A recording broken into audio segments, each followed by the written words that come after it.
Today we return to the city of Malta to take a trip underneath its tunnels to explore more of the mysteries that lie beneath that city, I think.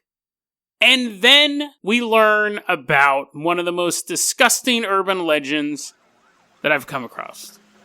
Does the country of Spain really have a problem with people eating other people's fat? Today on Dead Rabbit Radio.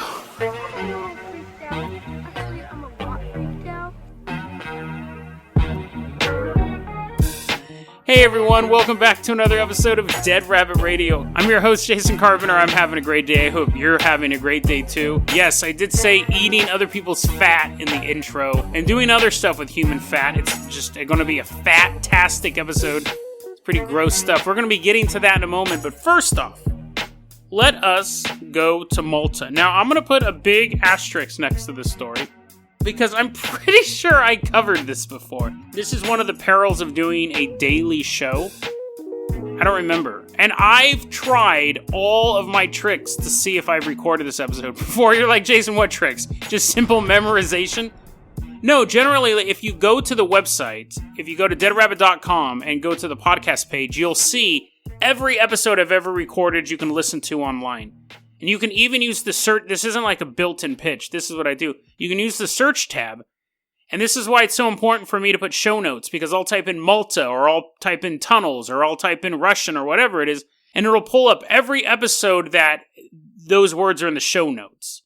So it's a really good resource for me. And you can actually use it too if you're like, what was that episode where he was talking about Larry David? Type in Larry David, it'll pop up in the show notes. So all of that being said, I'm pretty sure I covered this before, but I think I might have just read about it and never covered it. I don't know. It's totally messing with my head. A conspiracy, maybe? Dun, dun, dun. I should actually get a sound effect. No, I like doing the noise instead. Dun, dun, dun. A conspiracy. Let's go ahead and, let's hop in the Jason Jalopy. We're driving to Malta. Now, I'm going to be honest with you guys, and I don't think this will shock a single one of you. I'm not for sure where Malta is. But, I know it's somewhere. So you have the Middle East, and then you have Europe, and then there's that stuff in the middle, i.e. Italy. Italy is technically part of Europe, but not really. And so you have Italy, and then I think Malta's somewhere around there. I don't think it's in Italy. Most likely an island. If the Middle East is the Middle East, and Europe is Europe, what's Greece and Italy? Mediterranean! Oh, there we go, Mediterranean. Let's hop in the Jason Jalopy. We're going to the Mediterranean country known as Malta.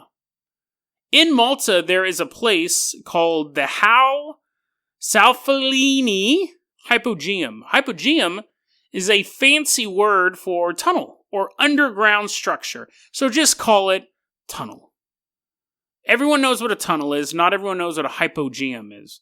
There's 3 levels of caves underneath the city of Malta. Some people say there's more. Some people say there's a lot more. Some people say that you go through... Some people say that the moon is made of cheese. So some people say it's kind of useless. But anyways, some people say you can go down to the 3rd chamber, and then there's this little walkway that's super tiny, and you crawl through there, and it opens to even lower portions of the city. There's this old Freudian thing that people who like to be underground really want to crawl back into their mom's womb. So, people who fantasize about building bunkers underground and stuff like that, they really just want to crawl back inside of their mom. So, I don't know, I don't believe that, but there are psychiatrists who, if you said, I'd really want to go to Malta, I really want to walk around underneath the city of Malta for 9 months, the psychiatrist is like, tell me more. Apparently, your psychiatrist is Kermit the Frog, the Rainbow Connection. So, anyways... Also, that says people who want to build, doomsday bunkers. Does that mean, the entire U.S. military living in that mountain where we keep the Stargate, they all want to crawl back into their mommies? I don't know. I think a lot of times psychiatrists just make stuff up, and then other psychiatrists go, oh, yeah, it's a great idea. Let's also say that ridiculous thing. But anyway, so apparently back in time, everyone wanted to be back inside mom. And they built this giant city underneath Malta. Or it was a survival mechanism because the city kept getting raided, or they wanted to move old-timey drugs. I wonder what Romans did for cocaine. All that stuff from South America, but I don't think that Europe was like totally sober. Like, sure, they drink like ale and mead, but there was like, what was the old-timey equivalent of meth? Because, hear me out here for a second. You're like, Jason, don't go on these rants. Tell me about the ghost of Malta. I will in a second. So, if humanity never did methamphetamines or cocaine for 10,000 years or 100,000 years. We are cavemen. We were bashing in Neanderthal skulls. We take over the planet. We start building societies. We're drinking a little ale on the side, a little mead. And then all of a sudden, I just answered my own question, but I'm going to go ahead and go on with this narrative. All of a sudden, in the year 1927, people started doing methamphetamines. It should have completely destroyed people as this new thing. It was totally different than what had happened before. And as I was explaining that to myself, as I was thinking out loud, I realized that actually did happen. I thought about doing an episode on this. That's what happened with gin. You had society drinking alcohol, but it was strong, but it was like cider or ale or mead, stuff like that. Conan's like kicking back casks of it and then going out and just smashing serpent dudes in half. But then when this super strong, cheap liquor infiltrated Europe, it completely destroyed economies and towns and stuff like that. I read this big article on gin recently, and though I guess this has become a gin episode, but it's just gone off memory. I don't remember what the article was. Basically, the gin became such a problem that it was considered like the woman's disease or the drink of wasting mothers, because women would get so drunk on gin, they would pass out and their babies would roll off their boobs, like they're trying to breastfeed their baby, and the baby would roll away. Kids would just be wandering the street. The parents were just completely loused the whole time. And the government wasn't doing anything about it. You had these huge gin companies that weren't letting the government, like, regulate them. And eventually it got to the point where it became so, like, black market, gin did, that you had to go down a street corner, you had to, like, go down a dark alley, and there would be a hole in the wall, and you would give someone, like, a copper coin, or whatever their pince is over there, and then a ladle would come out with gin, and you would put it in a cup, and then walk down the street. Because originally it was just something you could go to the bar, and just drink, and it was super disgusting. I hate gin. But they didn't think it was super disgusting. That was me editorializing. But you could go to the bar, you could drink it. It was called Mother's Ruin. That was the nickname for gin. Completely devastating England society. And then it became this huge thing where you started regulating it, and gin-producing companies were getting shut down, and bars were getting shut down. If they sold gin, you couldn't sell gin anymore, but that's what people were addicted to. So you were having to drink it out of a dirty ladle in a street alley. And now you can go to the, gas station, or not gas station, now you can go to a corner liquor store and get liters of it. And it's disgusting, it's gross, it's made out of juniper berries. But actually, that answers the question. If you have a society, and then all of a sudden you introduce a new cheap drug, and it's not reined in right in the beginning, it will destroy the society. I don't want to keep going off on rants, but I just saw a documentary about how meth fueled Nazi Germany. There's crosstops were being given out to men and women. Here, take these, it'll keep your pep going, and then Hitler was all junked up all the whole time. Anyways, it has nothing to do with where we're going, but I do wonder if there was an equivalent of old-timey, like, hardcore drugs in Roman era and Greek era that were not just like the oracles were doing it and tripping out and seeing, Leonidas killing a bunch of Persians, like something that was more easily accessible for the common person, but it's just lost to history. Nothing to do with what we're talking about. We're in the city of Malta now, okay? And I just went on that huge rant as we're walking around a dark cave. So, apparently in these caves in Malta, I tell you this part of the story after I already tricked you to coming down here. I got you drunk on gin. You're like, babies are falling off of you. You're like, I didn't even know I was a mother. There's a bunch of babies rolling around in the dirt in front of you. I'm like, pick those babies up. Let's keep going. Apparently, the story is this.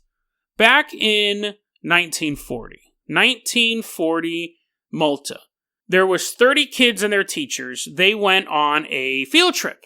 Now, they weren't from Iowa. They're like, okay, kids, field trip, we're going to Malta. They were already in Malta, and the field trip was to go into the tunnels underneath the city.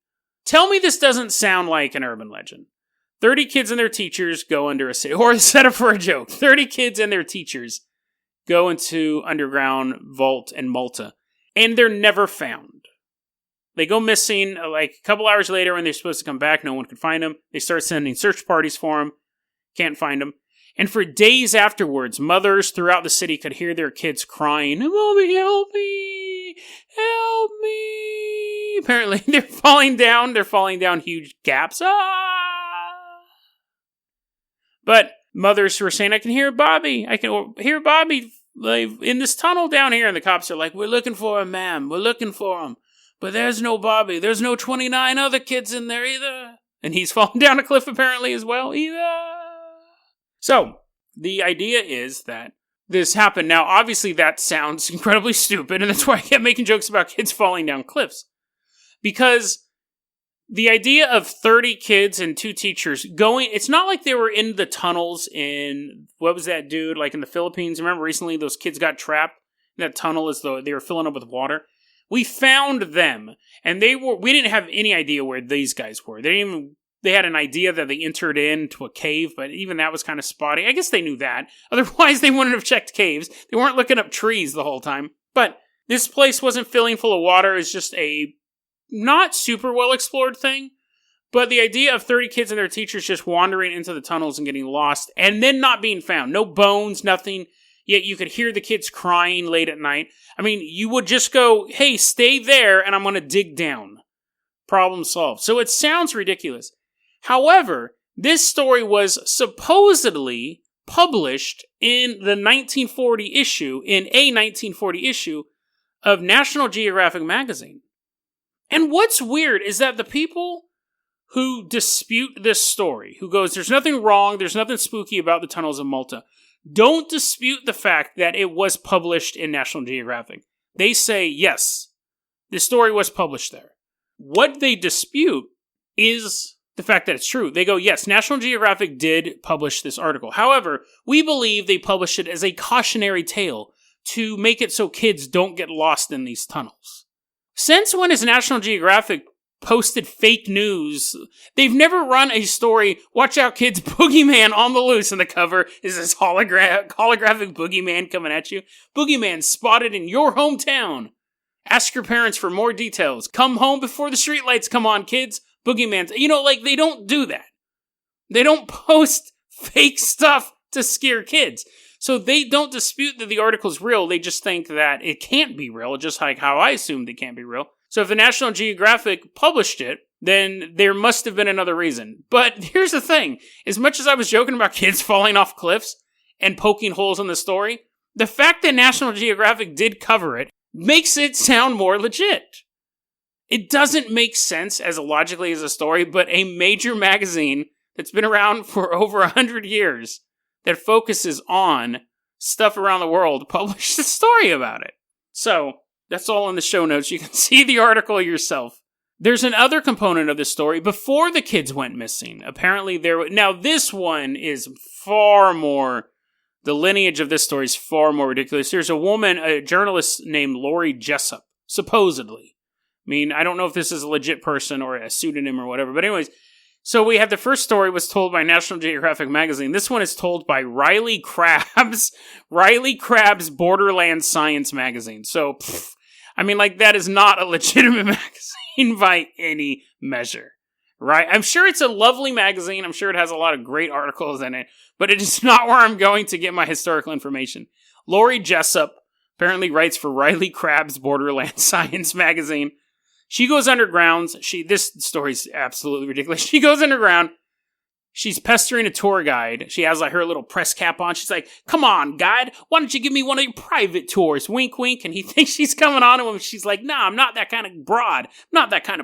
I want to know the real scoop. I want to know the straight dope. I want to know what's really in these tunnels." And he's like, "Dude, please, you're the most irritating journalist stereotype ever." And she's like, "What do you say? What do you say?" So he finally says, "Yes, please, go away. I will allow you to go through this passage that I don't normally let people go through."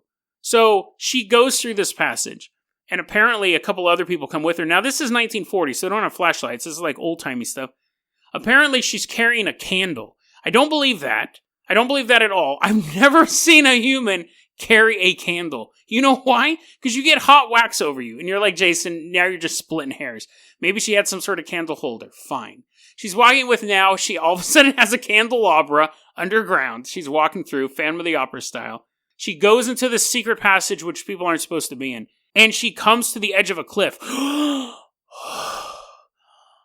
The cliff supposedly is bottomless. That's detail number 2. That's utterly ridiculous. But it could just be 10 feet deep and it's super dark. Your candelabra doesn't reach down there. She stands up and she sees this huge gap.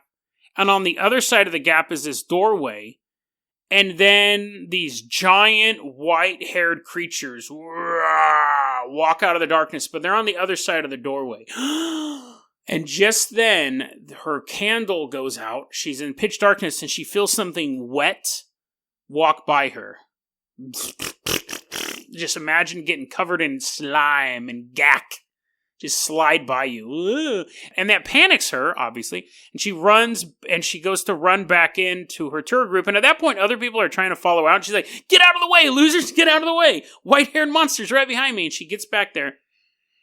And she goes, she gets with the tour group and everyone else comes back. She doesn't warn them there's a bottomless cliff there, but none of them fall off. And she's catching her breath and the tour guide apparently looks at her and in her words, gives her a knowing look. Like, I told you so, you stupid idiot. But you were annoying me, so I let you go. All those words were conveyed with just a simple nod.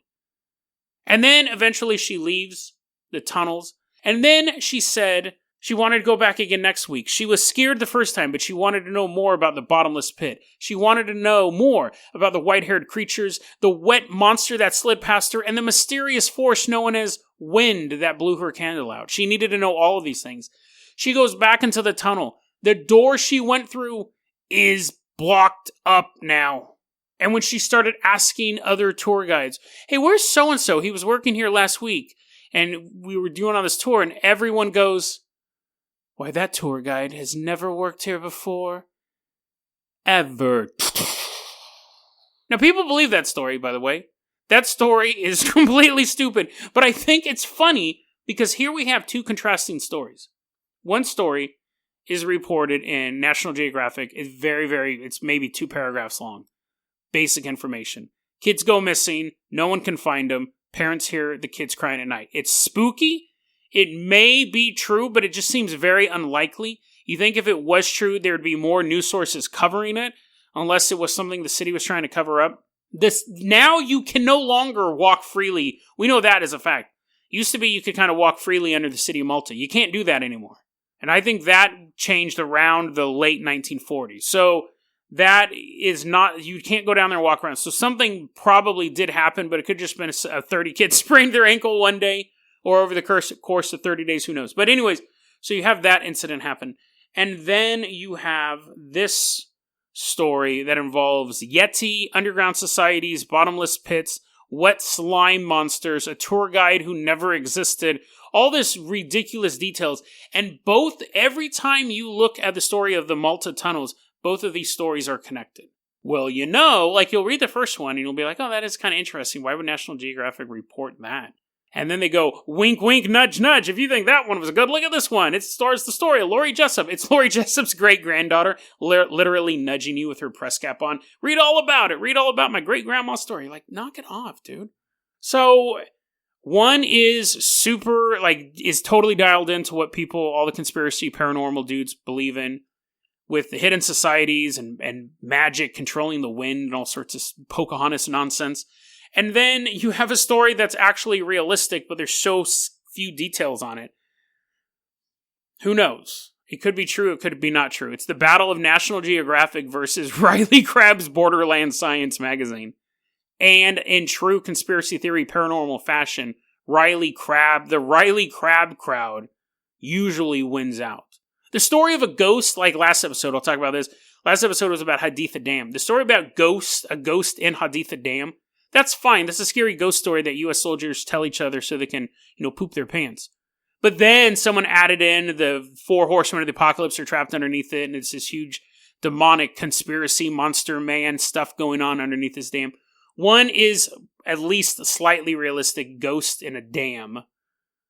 And then the other one is just fantasy nonsense. I mean, whether or not the Four Horsemen exist, I don't know. But I don't think that they're trapped underneath a hydroelectric dam in Iraq. If they do exist, which I'm sure they exist in some form. But again, I'm not going to get into all that. So, well, I guess I could because it is a paranormal podcast. But really, I want to talk about fat extractors.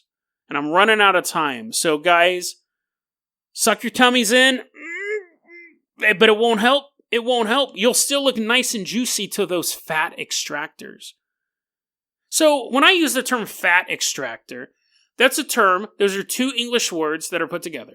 Fat extractor. It's not its own thing, right? If I said, oh, I'm a fat seller, I sell human fat, you'd be disgusted. And you would make sure you weren't eating Twinkies around me. But you'd go, oh. Now, if I'm saying those words in other languages, if I said candle maker in French, it would be like candle maker, right? It would be another word for candle maker. You could travel around the world. I've learned this week. And you could travel around the world and you'll find all sorts of combinations for words. You can go to other countries and English, the word automobile may take 2 or 3 words to say in another language. Spain has such a problem with people sucking the fat out of other people. They have their own terminology for it. They're called it's close enough to my own old hometown, which is kind of creepy. Sacamentecas, which means fat extractor. Or mantequero, which is a fat seller, because you have to distinguish those two. Some people just love to pull the greasy fat out of you. Other people are capitalists about it.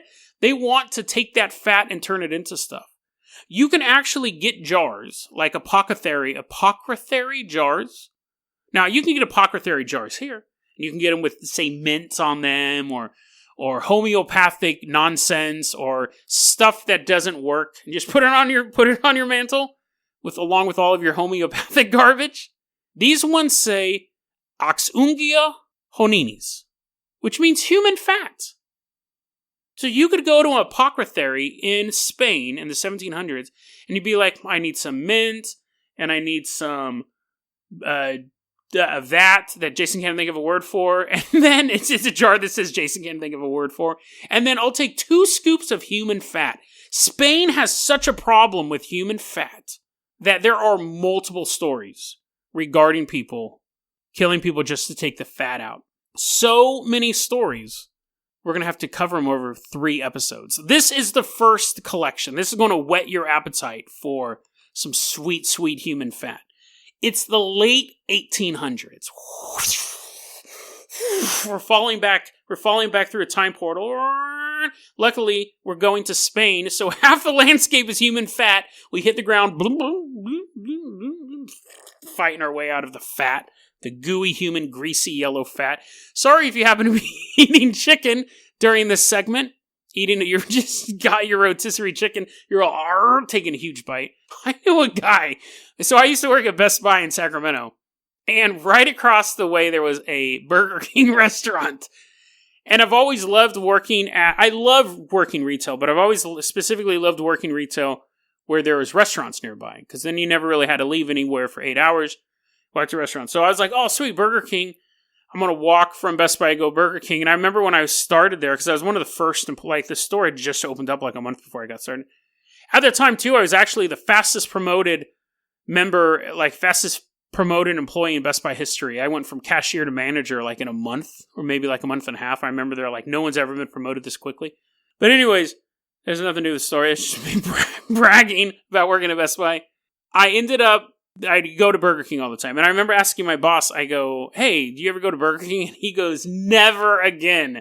Never again. I'm like, what? Why? And he went this very first day working at that Best Buy. He walked over to the Burger King. And he got a grilled chicken sandwich. And he takes a bite out of it. And he goes, arr? And his teeth bite. You know how human mouths work. His teeth bite into the sandwich. And then what you normally do is you move the sandwich away from your mouth and go, nom, nom, and you eat it. You bring it to your mouth, take a bite, and then you pull the sandwich away from your mouth, and then you chew the piece. It's a weird human thing. You don't keep the burger right next to your mouth and go, nom, nom, nom, nom, nom, nom. You take a bite, and then you drop your hands.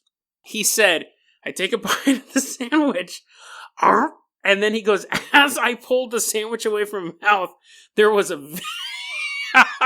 There was a vein coming from his mouth from the bite he had taken, and the vein was this gooey, stretchy thing. And as he moved the sandwich away, the vein kept stretching longer and longer, and he's just looking at this thick red vein coming from his mouth, disappearing into the meat of the chicken of the sandwich. And he said he would never, he threw it away, and he said he would never eat a Burger King ever again. I thought that was a funny story. But anyways, so this dude, we're in Fatland, aka Spain. There's this guy named Juan Diaz de Guerrero. He was killing prostitutes. He's actually considered one of Spain's earliest serial killers, if not their first. One of the first recorded serial killers in Spain.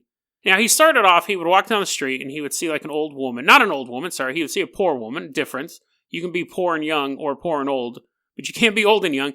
He'd see a young woman who was poor and being like, hey, you want to make some money? And she'd be like, yes, I would. So they would go down an alley and they would bang. And then he would go, here's 3 reals, which is their currency over there. And she goes, that's not enough. And he'd go, fine. And he goes, here's 4. And she goes, that's not enough. And then he would choke her to death. He'd kill her. And then that went on for a couple years. He kept finding these young women, and he would go, hey, you look kind of down on your luck. She's like, yeah, it's been a real kind of crappy year. Luckily, I still have all this sweet, sweet human fat in my body. And he's like, that's an odd comment to make. She's like, it is. He goes, hey, you want to have some sex for money? And she goes, yeah, sure. And then he would offer her $3 or 3 reals, and she would say no. And then he'd offer her 4, and she'd say no, and then he'd strangle her. It was this weird thing that he did. And he was fairly successful at this for a long time. People kept finding these bodies around town, and they weren't cluing on. They weren't, like, figuring out who this dude was. Then he just started attacking random people. This young girl walks by, and he's like, hey, knocks her on the head. No lead up, no sex for money, nothing. He's drowning women, he's choking them out. I thought one of the saddest ones was, and this was actually one of his last ones. He was out in the middle of the country, because people were starting to get suspicious. He's out in the middle of the country sleeping under a bridge. This young woman's coming back from like a fair, and he's like, oh, where you been? She's like, oh, I was just from the town fair, and look at I bought this bread and this wine, and yeah, just kind of having fun. And he's like, oh, that's cool. And then he beat the crap out of her and ripped her intestines out. And then sat and drank her wine and ate her bread.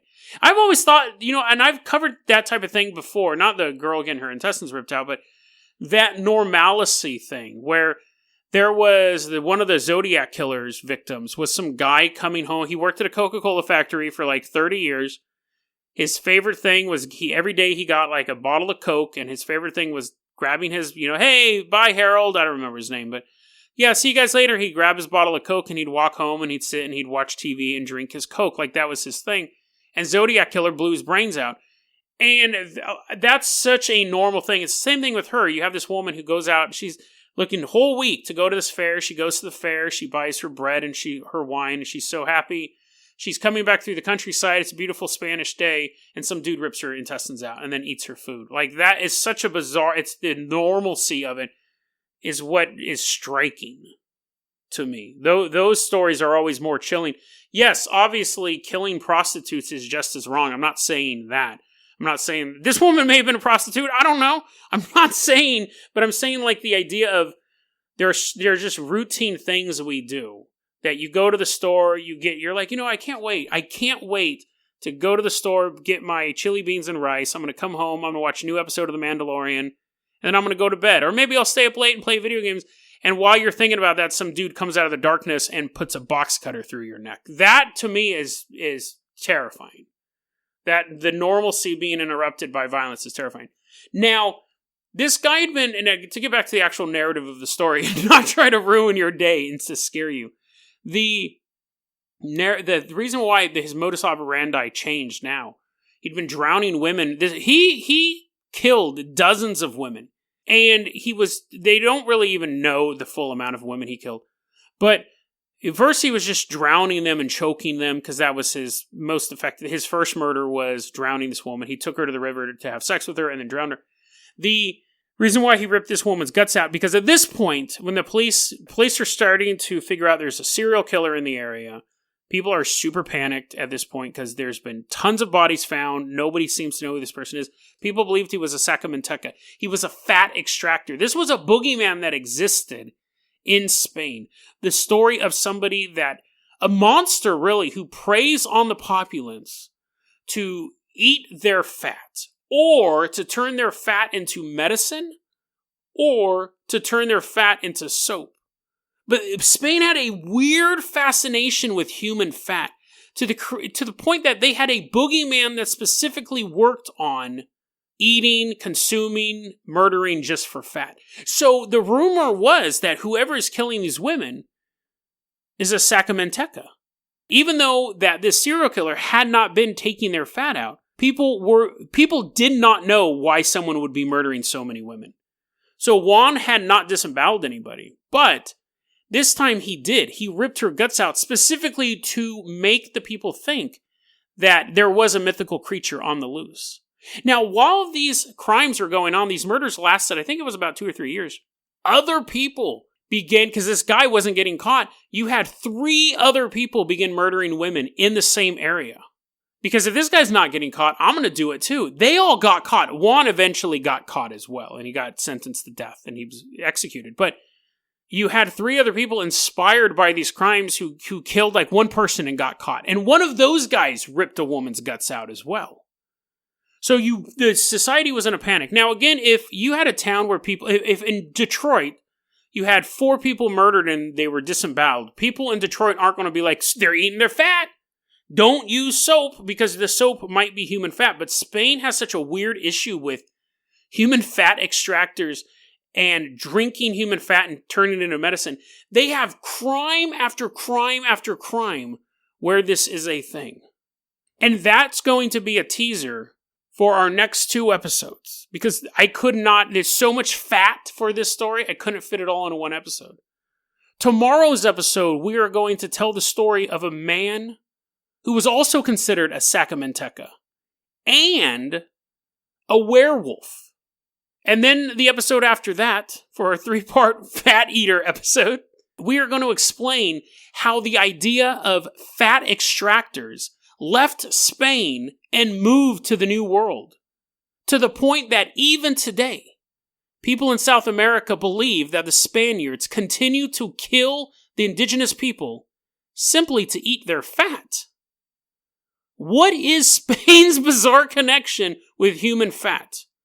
We will explore those issues and more greasy goodness on the next episode of Dead Rabbit Radio. DeadRabbitRadio@gmail.com is going to be your email address. You can also hit us up at Facebook.com/DeadRabbitRadio. Twitter is @DeadRabbitRadio. Dead Rabbit Radio is the daily paranormal, conspiracy, and true crime podcast. You don't have to listen to it every day, but I'm glad you listened to it today. Have a great one, guys.